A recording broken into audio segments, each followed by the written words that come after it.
कहानी की शुरुआत में हम मॉरिस नाम के एक शातिर चोर को देखते हैं जिसे बैंक से चोरी के केस में पुलिस ने पकड़कर उम्र भर की कैद के लिए दुनिया की सबसे सिक्योर जेल एल्कट्राज में कैद करने के लिए ले जा रहे होते हैं। एल्कट्राज एक ऐसी जेल है जिसे समंदर के बीच एक छोटे से आइलैंड पर बनाया गया है, यानी अगर कोई कैदी जेल तोड़कर बाहर भी आता है तब भी वो भाग नहीं सकता क्योंकि आगे उसका रास्ता पानी रोक लेता है। इसीलिए इस जेल को दुनिया का सबसे सिक्योर जेल का दर्जा हासिल था। यहाँ सिर्फ दुनिया के टॉप क्रिमिनल्स को रखा जाता, लेकिन जल्द ही इस जेल का रुतबा मिट्टी में मिलने वाला था क्योंकि अब इस जेल में एंट्री हो चुकी थी फ्रैंक मॉरिस नाम के एक शातिर चोर की, जो पहले भी कई बार जेल तोड़कर भाग चुका है। लेकिन इस बार मॉरिस थोड़ा घबरा गया क्योंकि ये जेल बहुत ही ज्यादा सिक्योर थी। मगर मॉरिस को यहाँ अपनी पूरी जिंदगी बिल्कुल भी नहीं बितानी थी। वो जल्द से जल्द इस जेल से भागना चाहता था। जेल में एंटर होते ही मॉरिस भाग जाने का सोचने लगा। मॉरिस को सर से पांव तक फुल चेकिंग करके उसे एक सेल में लॉक किया जाता है। एक गार्ड आकर मॉरिस से कहता है, वेलकम टू एल्कट्राज, और यहाँ से होती है असली कहानी शुरू। तभी अचानक एक बेल बजती है और सभी सेल के गेट्स ऑटोमेटिकली खुल जाते हैं। अफसर कैदियों को बाहर बुलाते हैं। इस जेल का डिसिप्लिन भी बहुत सख्त है। कैदियों को साफ सफाई और अपने टाइम पर सेल में जाने के रूल्स को फॉलो करना होता है। सब एक जैसा यूनिफॉर्म पहनकर लाइन में ब्रेकफास्ट खाने आ जाते हैं। मॉरिस के सामने लिटमस नाम का एक कैदी होता है। मॉरिस पूछता है कि मुझे तो कांटा ही नहीं मिला, अब मैं नूडल्स कैसे खाऊंगा। लिटमस उसे कहता है, अबे ये तेरा घर नहीं है, जो तुझे मिला है उसे चुपचाप खा ले। तभी वुल्फ नाम का एक खतरनाक कैदी मॉरिस को चिढ़ाने लग जाता है। वुल्फ से जेल में हर एक कैदी तंग था। वो यहाँ हर एक कैदी पर अपनी मनमानी चलाता था और उस पर बलात्कार के ढेर सारे केस भी हैं। इस जेल में एक से बढ़कर एक खतरनाक कैदी रखे जाते हैं। यहाँ लिटमस मॉरिस से थोड़ा खाना मांगता है और इस दौरान मॉरिस उसे अपनी प्लेट दे देता है। जब मॉरिस टेबल के नीचे से देखता है तो उसे पता चलता है कि लिटमस खुद खाना नहीं खा रहा बल्कि वो चूहे को दे रहा है। रात को एक गार्ड मॉरिस को वार्डन के पास लेके जाता है। जब मॉरिस वार्डन के ऑफिस में पहुंचता है तो वार्डन मॉरिस से कहता है कि मैं जानता हूं कि तुम बहुत ही शार्प माइंड हो और बहुत इंटेलिजेंट भी हो, लेकिन वो सब यहाँ किस काम का, क्योंकि तुम्हारे जैसे यहाँ कितने आए और गए पर यहाँ से कोई बच नहीं पाया। यहाँ कैदी बहुत ही स्ट्रिक्ट रूल्स फॉलो करते हैं। 2 महीने में एक बार ही कोई तुमसे मिलने आ सकता है और वो भी तब अगर मेरा मूड अच्छा हो। वार्डन बहुत ही सख्त इंसान है जो जरा सी गलती पर भी कैदियों को बहुत ही स्ट्रिक्ट पनिशमेंट देता है। वार्डन कहता है, यहाँ से भागने का सोचना भी मत, नहीं तो तुम्हारे टुकड़े टुकड़े कर दिए जाएंगे। जिस पर मॉरिस जवाब देता है, नहीं सर, आपके होते हुए यहाँ से कौन भागने का सोच सकता है। लेकिन असल में पहले दिन से ही मॉरिस के दिमाग में यहाँ से भागने की प्लानिंग शुरू हो चुकी थी। इस दौरान मॉरिस मौका देखते ही वार्डन का नेल कटर चुरा लेता है, जो वैसे तो बहुत ही छोटी सी चीज थी, पर मॉरिस को पता था कि एल्कट्राज जैसे जेल में इस छोटे से नेल कटर से भी बहुत बड़ा काम लिया जा सकता है। मॉरिस वापस सेल में आते ही इस नेल कटर को बाइबल में छुपा देता है। अगले दिन बाथरूम में वुल्फ फिर मॉरिस को परेशान करने लगता है, पर इस बार मॉरिस उसे छोड़ने वाला नहीं था। अब मॉरिस अपना असली रूप दिखाता है और उसे पकड़कर उसकी खूब धुलाई करता है। वुल्फ को पीटने के बाद अब मॉरिस का पूरे जेल में एक अलग रुतबा बन गया। हर कोई मॉरिस से डरने लगा। इसके बाद मॉरिस को लाइब्रेरी में काम दिया जाता है। वहाँ इंग्लिश नाम के एक आदमी से उसकी मुलाकात हो जाती है। वो इस जेल का सीनियर कैदी है। इंग्लिश को भी 2 आदमियों के कत्ल की वजह से उम्र भर की कैद सुनाई गई थी। उसने इस जेल में अपनी आधी जिंदगी गुजार दी थी। वो इस जेल के चप्पे चप्पे से वाकिफ है। उसे जेल की हर बात की खबर रहती है। उसे यह भी पता होता है कि आज सुबह मॉरिस और वुल्फ की लड़ाई हुई थी। वो मॉरिस को कुछ किताबें देता है जिन्हें मॉरिस को हर एक कैदी के सेल में पहुंचाना होता है। अगले सीन में खुले जगह को दिखाते हैं जहां कैदी कोई न कोई गेम खेल रहे होते हैं। तभी वो डॉक नाम का एक आर्टिस्ट से मिलता है जो खुद की पेंटिंग बना रहा होता है।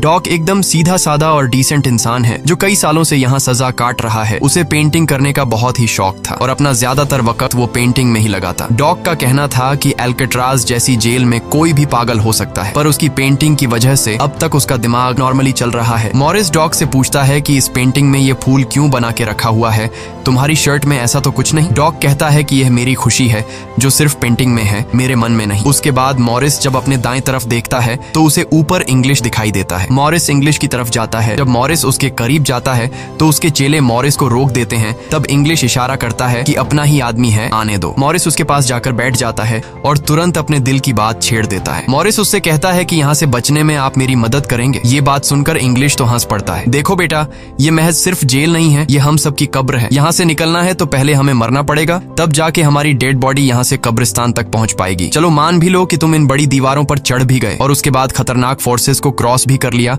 और किसी जादुई शक्ति से तुम यहाँ के सैकड़ों गार्ड से बचकर जेल से बाहर भी निकल जाओ, तब भी यहाँ से भाग नहीं पाओगे क्योंकि आगे तुम्हारा रास्ता समुंदर रोक लेगा। इसलिए टाइम बर्बाद मत करो और चुपचाप सजा काट लो, कम से कम जिंदा तो बचे रहोगे। लेकिन मॉरिस अपने इरादे का पक्का था। वो हर हाल में इस जेल से भागना चाहता था। उस रात एक अफसर मॉरिस को बताता है कि तुम्हें कल से कारपेंट्री का काम दिया गया है, 1 घंटे का 50 सेंट्स दिहाड़ी भी दी जाएगी। मॉरिस फौरन इस काम के लिए राजी हुआ क्योंकि उसे लगा कि वहाँ उसे कोई ऐसा औजार मिल सकता है जिससे उसके भागने में काम आ सकता है। अगले दिन मॉरिस लिटमस से यहाँ से बचने का रास्ता पूछता है। लिटमस कहता है, अरे ये तो बहुत ही आसान है, हर सेल में एक एयर वेंट होता है, उसके जरिए तुम छत पर पहुंच सकते हो, वहाँ से शायद तुम बच पाओ। और मॉरिस की बातों पर मुस्कुराते हुए वहाँ से चला जाता है। तब डॉक मॉरिस को खबरदार कर देता है कि वुल्फ तुम्हारी तरफ आ रहा है। तभी वुल्फ मॉरिस पर चाकू से वार करने आता है। मॉरिस अपना कोट हाथ में लपेटकर उसके साथ लड़ने लग जाता है। इतने में एक गार्ड उसे रोकने आता है तो वुल्फ गार्ड पर भी चाकू से वार कर देता है। अब मामला बिगड़ जाता है और वॉच टावर का गार्ड शूट करने लगता है। तब जाकर मॉरिस और वुल्फ लड़ना बंद करते हैं। मॉरिस को पता नहीं था कि वॉच टावर पर भी एक गार्ड है। वो अब एक एक करके इस जेल की हर बात को नोटिस करने लग जाता है। मॉरिस और वुल्फ को गार्ड्स डी ब्लॉक में ले जाते हैं, जहाँ रात भर कैदियों को अंधेरे में रखकर टॉर्चर किया जाता है। ये एक ऐसा सेल था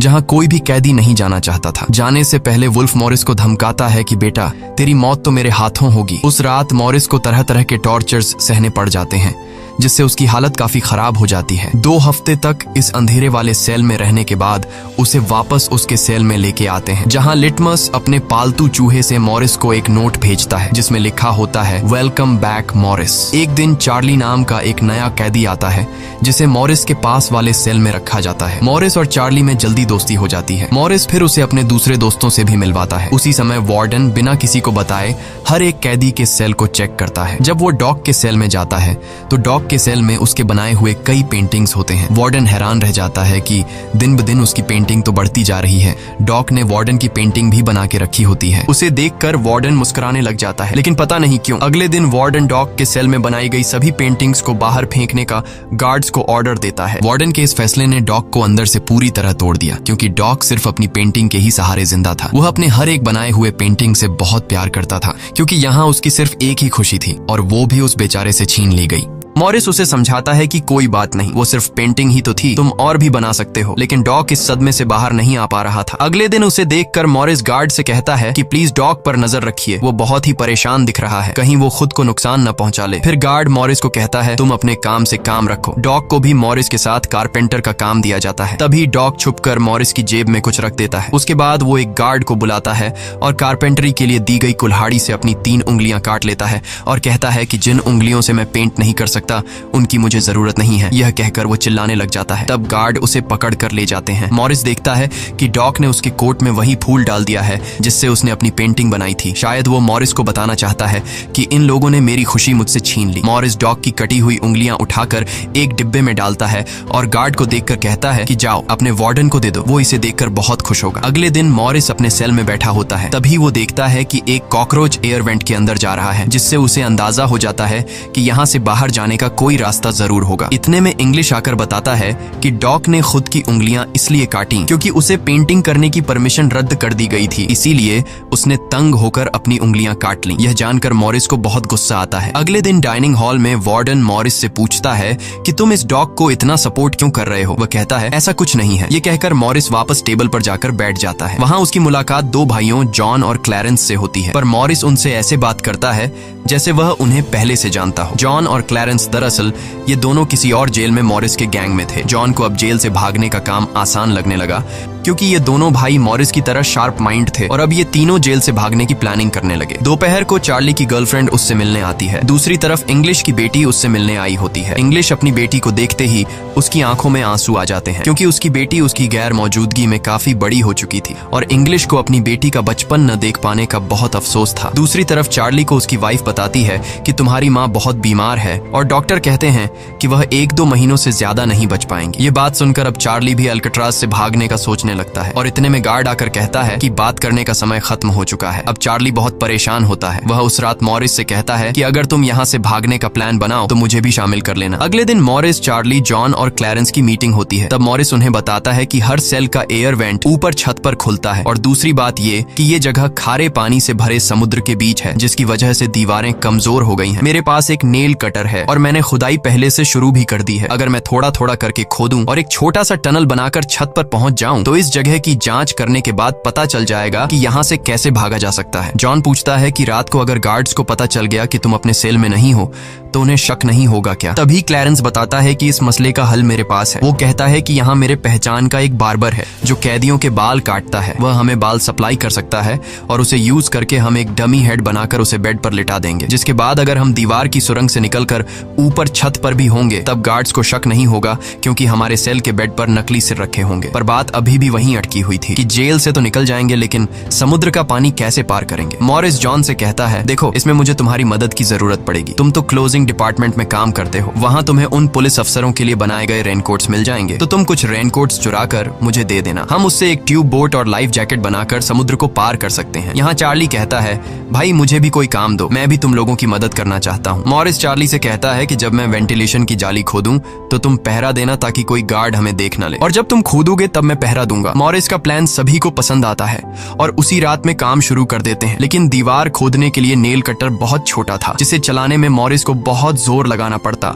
और मॉरिस को दीवार खोदने में काफी मुश्किल हो रही थी। उसके हाथ में कहीं छोटे भी आई, लेकिन वो धीरे धीरे उस होल को खोदने लगता है। अगले दिन वो खाने के टेबल पर अपने दोस्तों से कहता है कि मुझे खुदाई के लिए एक बड़े औजार की जरूरत है, नेल कटर से दीवार खुरेदना बहुत मुश्किल हो रहा है। तभी मॉरिस ने अपने हाथ में चम्मच को देखते हुए उसके दिमाग में एक आइडिया आया। वो जानबूझकर चम्मच को अपने जूते पर घिसकर उसे गंदा कर देता है। उसके बाद मॉरिस ने गार्ड को बुलाया और कहा कि ये चम्मच गंदा है, मुझे दूसरा चम्मच दो। बाकी लोगों ने भी गार्ड से उनका चम्मच बदलने की रिक्वेस्ट की। गार्ड को इसमें कोई गड़बड़ नहीं लगी और उसने फौरन चम्मच बदलने की इजाजत दे दी, जिसके बाद वह सीधा टेबल की तरफ बढ़ता है जहां एक और सिक्योरिटी गार्ड सीट पर बैठा होता है। पर जैसे ही वह टेबल पर रखे हुए चम्मच बदलने लगता है तो जॉन ने वहां मौजूद गार्ड को बातों में उलझा लिया, जिसका फायदा उठाते हुए मॉरिस ने एक के बजाय 2 चम्मच उठा लिए और एक को जेब में छुपाकर रख दिया, जिसके बाद वह सीधा अपने सेल में चला जाता है।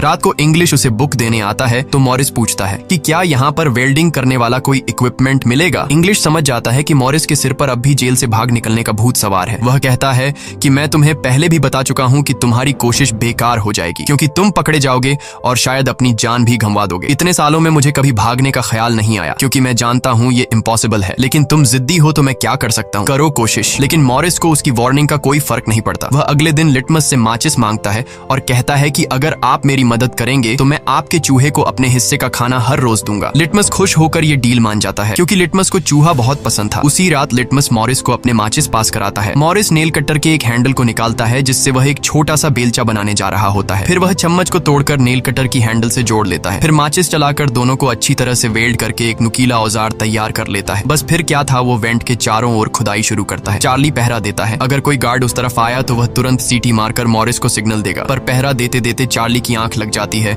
और तभी वहां पर एक गार्ड आता है। पर खुशकिस्मती से ऐन वक्त पर इंग्लिश ने बीच में आकर उस गार्ड का ध्यान भटकाया और दूसरी तरफ इंग्लिश की बातचीत सुनते हुए चार्ली की भी आंख खुल गई, लेकिन टेंशन में वह सीटी भी नहीं मार पाता। जिसके बाद वह कोई चीज गिरा देता है तो मॉरिस उसका इशारा समझकर वेंट को कवर करके बेड पर लेट जाता है। गार्ड पूछता है कि यहाँ कुछ जलने की स्मेल आ रही है। मॉरिस कहता है, सर आपके रहते मजाल है कि कोई स्मोक करेगा, मुझे तो कोई बू नहीं आ रही है। उस गार्ड को भी ठंडक पहुंचती कि चलो कोई तो मेरी कदर करता है। उसके जाते ही मॉरिस वेंट के चारों ओर कंक्रीट निकाल देता है, लेकिन वो देखता है कि वेंटिलेशन जाली के साथ पेच भी घुसे गए हैं जिसे काटने के लिए कोई शार्प औजार लगेगा। इस दौरान मॉरिस को जब भी बाहर जाने का मौका मिलता तब वह ग्रिल से निकली हुई सीमेंट को चुपचाप बाहर गिरा देता। अगले दिन कारपेंटर का काम करते हुए वह एक मेटल उठा लेता है जो चाकू की तरह शार्प है, लेकिन चार्ली उसे कहता है कि मेटल डिटेक्टर से बचकर तुम्हें इसे बाहर कैसे लेके जाओगे। मॉरिस बहुत ही कॉन्फिडेंस से कहता है कि वो सब मैं देख लूंगा। जब मॉरिस बाहर जाता है तो दरवाजे पर मेटल डिटेक्टर बजने लगता है। दरअसल मॉरिस मेटल को हाथ में उठा लाया था। गार्ड पूछता है कि ये क्यों लेके जा रहे हो। मॉरिस कहता है, सर वो मैंने सोचा कि कपड़े टांगने के लिए इसे यूज करूंगा। गार्ड कहता है, ज्यादा होशियार मत बनो और वो मुझे दे दो। ये कहकर गार्ड वो मेटल उससे ले लेता है और मॉरिस को पूरी तरह चेक करके जाने देता है, लेकिन अपना हीरो तो हीरो है। दरअसल उसने 2 मेटल चुराए थे, एक हाथ में लाया था और दूसरा शूज में छुपा के रखा हुआ था। उस शार्प मेटल से वह ग्रिल को काट लेता है। अब बारी आती है गार्ड्स को चकमा देने के लिए नकली सिर बनाने का, जिसके लिए ये चारों अपनी जिम्मेदारी का काम करते हैं। चार्ली गार्ड से थोड़ा पेंट मंगवाता है। वो गार्ड से कहता है कि मुझे आर्ट बनाने का शौक है। गार्ड भी इनकार नहीं करता और पेंट उसको ला कर दे देता है। मॉरिस उस होल से निकाले गए कंक्रीट को पीसकर एक पाउडर बनाता है। जॉन नाई की दुकान से बाल इकट्ठा करके लाता है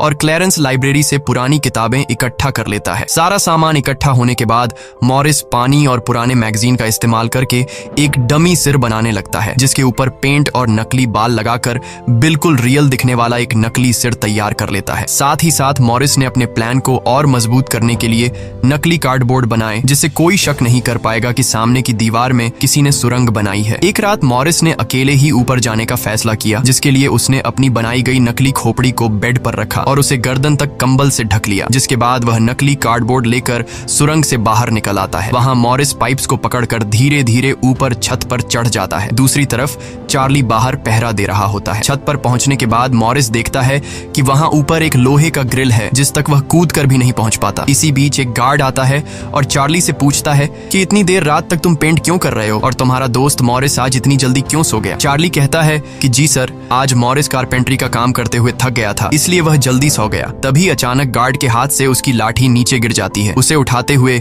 वो देखता है कि मॉरिस के बाल बहुत अजीब दिख रहे हैं। अब चार्ली डर के मारे कांपने लगता है कि आज तो काम से गए। गार्ड मॉरिस के सेल के अंदर हाथ घुसाकर उसके बाल टच करता है तो मॉरिस पूछता है, क्या हुआ सर, मेरे बाल इतने खूबसूरत हैं क्या। लकीली एन वक्त पर मॉरिस नीचे आकर वहां लेट गया था। अगले दिन मॉरिस अपने साथियों को बताता है कि छत पर एक रास्ता है लेकिन उसे एक ग्रिल से बांध के रखा हुआ है और वह ग्रिल बहुत ऊंचाई पर है। मुझे एक और साथी की मदद चाहिए। तब जॉन कहता है कि मैंने अपना वेंट पूरी तरह खोद दिया है, आज रात मैं भी वहां पहुंच जाऊंगा, दोनों मिलकर ग्रिल को खोलेंगे। उसी रात मॉरिस और जॉन अपने वेंट्स के जरिए छत पर पहुंच जाते हैं। जॉन मॉरिस को उठाता है और मॉरिस ग्रिल को पकड़ लेता है। जॉन देखता है कि यह लोहे का ग्रिल बहुत ही मजबूत है और उसे पूरी तरह से वेल्ड किया गया है। उसे निकालने का एक ही रास्ता है और वह है इसे ड्रिल मशीन से काटना। अगले दिन म्यूजिक क्लास में सभी अपनी अपनी मर्जी का इंस्ट्रूमेंट बजा रहे होते हैं। तभी मॉरिस की नजर वहां रखे एक छोटे से पंखे पर पड़ती है, जिसे देखकर मॉरिस को लगता है कि वह इस पर काम करके एक ड्रिल मशीन बना सकता है, जिसके लिए वह चार्ली से कहता है कि तुम किसी तरह करके इस पंखे को यहाँ से छुपा लो। चार्ली बड़ी आसानी से इस छोटे से पंखे को अपने इंस्ट्रूमेंट बॉक्स में छुपाकर रख देता है। जब चार्ली बाहर आता है तो गार्ड्स उसके इंस्ट्रूमेंट बॉक्स को चेक भी करते हैं, लेकिन उन्हें पंखा नहीं नजर आता और चार्ली को जाने दिया जाता है। वह पंखा जैसे ही मॉरिस के हाथ लगता है तो मॉरिस उस पर काम करना शुरू कर देता है और कई घंटों बाद मॉरिस उस पंखे से एक ड्रिल मशीन तैयार कर लेता है। उस रात मॉरिस और चार्ली छत पर चढ़कर उस लोहे की रोड को ड्रिल मशीन से काटने लग जाते हैं। ड्रिल मशीन की आवाज काफी तेज थी, जो कि ड्रिल की आवाज को सुनकर गार्ड्स ऊपर आने लगते हैं, लेकिन तब तक मॉरिस ग्रिल का एक रोड काट देता है और ड्रिलिंग की आवाज बंद हो जाती है। ड्रिल की आवाज बंद होने के बाद गार्ड उसे नजरअंदाज करके वापस चला जाता है। अब इन चारों ने भागने के लिए अपने सभी रास्ते खोल दिए थे, जिसके बाद वह मंगलवार की रात को दुनिया की सबसे सिक्योर जेल एल्केट्राज से भागने वाले थे, जिससे आज तक कोई भी नहीं भाग पाया था। अगले दिन फिर उनकी मीटिंग होती है और वह भी मूवी हॉल में, जहां सब मूवी देख रहे होते हैं। मूवी की आवाज के बीच मॉरिस जॉन और क्लैरेंस से पूछता है कि क्या तुम्हारा वेंट तैयार हुआ है और उन रेनकोट्स का क्या हुआ जिससे हम ट्यूब बोट्स और लाइफ जैकेट्स बनाने वाले थे। वह बताते हैं कि सब तैयार है, हमारा डमी सिर भी एकदम रेडी है, बस बच निकलने की देरी है। अगली सुबह नाश्ते के दौरान मॉरिस ने डॉग की दिए हुए फूल को टेबल पर रखा। वार्डन ने जब इस फूल को देखा तो वार्डर उनकी टेबल पर आकर वहां रखे हुए फूल को मसल देता है। ये देखकर लिटमस को बहुत गुस्सा आता है क्योंकि ये फूल डॉग का फेवरेट था और डॉग मर चुका था। लिटमस तो गुस्से में उस पर हमला करता है कि एक तो तुमने डॉग को मार दिया और दूसरी तरफ तुम उसकी दी गई एक छोटी सी निशानी को भी नहीं छोड़ रहे हो। लेकिन जैसे ही वह वार्डन पर हमला करता है उसे अचानक हार्ट अटैक आ जाता है और वह नीचे गिर पड़ता है। मॉरिस को वार्डन पर बहुत गुस्सा आता है और चारों उसी रात बच निकलने का फैसला करते हैं। मॉरिस आधी रात का इंतजार कर रहा होता है ताकि गार्ड्स का पहरा जरा कमजोर हो जाए तो हम आसानी से बच निकल पाएंगे। तभी मॉरिस के सेल में इंग्लिश उसे कुछ बुक्स देता है तो मॉरिस कहता है कि आखिरी बार तुमसे हाथ मिलाना चाहता हूँ। इंग्लिश समझ जाता है कि मॉरिस ने यहाँ से बचने का पक्का प्लान बना लिया है। वह चुपचाप यहाँ से चला जाता है, लेकिन फिर जो होता है वह मॉरिस ने बिल्कुल भी नहीं सोचा था। वार्डन अचानक उसके सेल को चेक करने आता है, जैसे वार्डन को किसी ने उसके प्लान के बारे में बता दिया हो। मॉरिस बहुत ज्यादा घबरा जाता है क्योंकि इतने महीनों की मेहनत के बाद उसकी मेहनत पर पानी फिरने वाला था। वार्डन ने मॉरिस के सेल के हर एक कोने को चेक करने का हुक्म दिया। गार्ड मॉरिस के सेल की हर एक चीज को चेक करता है, लेकिन मॉरिस कोई आम कैदी नहीं था कि उसने कोई छोटा मोटा प्लान बनाया था, बल्कि उसने एकदम साफ और परफेक्ट प्लान बनाया था, जिसे वार्डन तो क्या बल्कि वार्डन का दादा भी नहीं पकड़ सकता था। यहाँ तक कि गार्ड ने जब खास उस जगह से सूटकेस हटाया जहां मॉरिस ने सुरंग करके भागने का रास्ता बनाया था, तो वहां भी मॉरिस नहीं पकड़ा गया क्योंकि उसने पहले से ही एक नकली कार्डबोर्ड बनाकर दीवार में बिल्कुल बारीकी से फिट कर लिया था। जब वहां कुछ नहीं मिलता तो वार्डन और गार्ड चले जाते हैं, लेकिन गार्ड बताता है कि मॉरिस और चार्ली रात भर बातें करते रहते हैं, मुझे तो दाल में कुछ काला लग रहा है। वार्डन कहता है ठीक है, कल तुम मॉरिस का सेल चेंज कर दो जिससे वो दोनों न साथ रहेंगे और न ही बात कर पाएंगे। अगले दिन ब्रेकफास्ट के टाइम पर वुल्फ मॉरिस को फिर धमकाता है और मॉरिस से कहता है कि आज रात तुम्हारी आखिरी रात होगी। मॉरिस अपने साथियों से कहता है कि यह गधा ठीक कह रहा है, आज रात यहाँ मेरी आखिरी रात ही होगी। लेकिन दोपहर को ही वुल्फ मॉरिस पर चाकू से वार करने जाता है। तभी इंग्लिश बीच में आकर वुल्फ को पकड़ लेता है। दरअसल इंग्लिश भी मॉरिस की मदद करना चाहता है, वह कामयाब हो या ना हो, लेकिन इंग्लिश मॉरिस के काम में मदद करना चाहता है। उस रात मॉरिस, जॉन, क्लैरेंस और चार्ली ने अपने अपने वेंट के रास्ते से निकलकर ऊपर छत पर मिलने का फैसला किया। यहाँ तो चार्ली अपने साथियों के साथ भागने के लिए राजी हो जाता है, लेकिन फिर जैसे ही वह सेल में पहुंचता है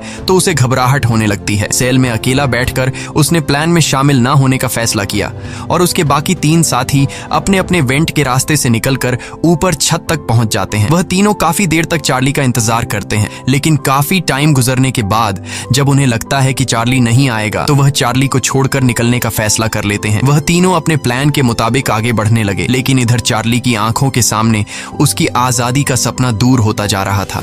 वह तीनों धीरे धीरे सर्चलाइट से छुपकर भागने लगे। इस तरह से वह छुप छुप कर बिल्डिंग के एंड पर पहुंच जाते हैं। तभी सेल में बैठे चार्ली के दिल में जोश आता है और वह भी भागने का इरादा कर लेता है। वह अपने वेंट के रास्ते से निकलकर ऊपर छत तक पहुंच जाता है, लेकिन अब बहुत देर हो चुकी थी क्योंकि वह अकेला वहां ऊपर के उस दरवाजे तक नहीं पहुंच पा रहा था। यानी उसने अपनी आजादी का मौका डर की वजह से गंवा दिया। दूसरी तरफ वह तीनों छत पर पाइप से लटक कर नीचे जमीन पर आ जाते हैं और टावर में बैठे सिक्योरिटी गार्ड की नजरों से बचते हुए जेल की आखिरी दीवार तक पहुंच जाते हैं और फिर वह तीनों बारी बारी उस फेंस की दीवार पर चढ़कर जेल से बाहर निकल आते हैं। अब वह तीनों तेजी से दौड़ते हुए समंदर के किनारे आ गए। फिर वह तीनों रेनकोट को निकालकर उसमें मुंह के जरिए हवा भरने लग जाते हैं। मुंह से भरने में उन्हें काफी टाइम लग रहा था, लेकिन इसके अलावा उनके पास कोई दूसरा रास्ता नहीं था। इसीलिए वह तीनों अपनी पूरी जान लगाकर जैसे तैसे करके रेनकोट से बनी ट्यूब बोट को आखिरकार फुला देते हैं और बोट को पानी में डाल देते हैं। इस तरह से यह तीनों अल्काट्राज के रुतबे को मट्टी में मिलाते हुए भाग जाते हैं। अगली सुबह एक गार्ड हर सेल को चेक कर रहा होता है। शुरुआत में गार्ड को सब कुछ नॉर्मल दिखाई देता है, लेकिन जब वो चार्ली के पास पहुंचते हैं तो चार्ली अपने सेल में भूत की तरह खड़ा होता है और दिल ही दिल में खुद को ताने दे रहा होता है कि काश कल रात को थोड़ा सा हिम्मत जुटा लेता तो शायद बाकी लोगों के साथ बच निकल जाता। गार्ड पूछता है कि तुम्हारा दोस्त यह इतनी देर तक क्यों सो रहा है। यह कहकर वो मॉरिस के सेल में जाकर उसे आवाज देता है, लेकिन मॉरिस की तरफ से कोई जवाब नहीं मिलता तो गार्ड को गुस्सा आता है और वो सेल खोलकर उसे बालों से पकड़कर उठाने की कोशिश करता है। लेकिन जब गार्ड उसे जोर से ऊपर की तरफ खींचता है तो सिर नीचे गिर जाता है। यह देखकर गार्ड के पैरों तले जमीन ही खिसक गई, क्योंकि मॉरिस अब सेल में नहीं बल्कि बाहरी दुनिया के मजे ले रहा है। बेड पर तो उसने अपना डमी हेड छोड़ दिया था, जिसके बाद पूरे अल्काट्राज में सायरन बजने लग जाते हैं। पूरे जेल में यह बात फैल गई कि जेल से कुछ कैदी भाग चुके हैं, जिसके बाद वार्डन जेल के चप्पे चप्पे में उन तीनों को ढूंढने लगता है। जब वो तीनों जेल के अंदर नहीं मिलते तो वार्डन समुद्र में एक सर्च ऑपरेशन चलाता है। वार्डन को यकीन नहीं होता कि वो तीनों बच निकल गए। उसे लगता है कि जरूर तीनों पानी में मरे होंगे, पर अंदर ही अंदर वार्डन जानता था कि वो तीनों बहुत ही स्ट्रांग थे। उन तीनों ने समुद्र के पानी को पार करके अब आजादी का सांस ले रहे होंगे। वार्डन से हेडक्वार्टर के अफसर सवाल पे सवाल उठा रहे होते हैं, तुम क्या सो रहे थे जब वो तीनों बच निकले। वार्डन बहुत ही टेंशन में होता है, लेकिन तभी वहां पर वार्डन को डॉग का वही फेवरेट फूल मिलता है। इसका मतलब ये था कि मॉरिस वार्डन से डॉग का बदला भी लेना चाहता था। तब सर्च टीम का हेड आकर बताता है कि सर, हर तरफ सर्च हो चुका है, लेकिन उनकी बॉडीज नहीं मिली। अब वार्डन अपनी नौकरी और खुद की इमेज बचाने के लिए उसे कहता है कि जैसा मैं कहता हूँ वैसे रिपोर्ट लिखो कि उन तीनों ने बचने की कोशिश की, लेकिन वो तीनों पानी में डूबकर मर गए। लेकिन वॉल्टन की इस बात पर किसी को भी भरोसा नहीं हुआ, जिसके बाद मॉरिस अल्काट्राज जेल तोड़ने से पूरी दुनिया में जीनियस के नाम से मशहूर हुआ। इस घटना के 1 साल के बाद अल्काट्राज जेल को बंद कर दिया गया, क्योंकि अब इसकी कोई गारंटी नहीं थी कि यहाँ से कोई बच नहीं सकता। इस तरह से सच्ची कहानी पर बनाई गई ये फिल्म खत्म हो जाती है। अगर वीडियो आपको अच्छी लगी हो तो हमारे चैनल को सब्सक्राइब और वीडियो को लाइक जरूर कीजिएगा।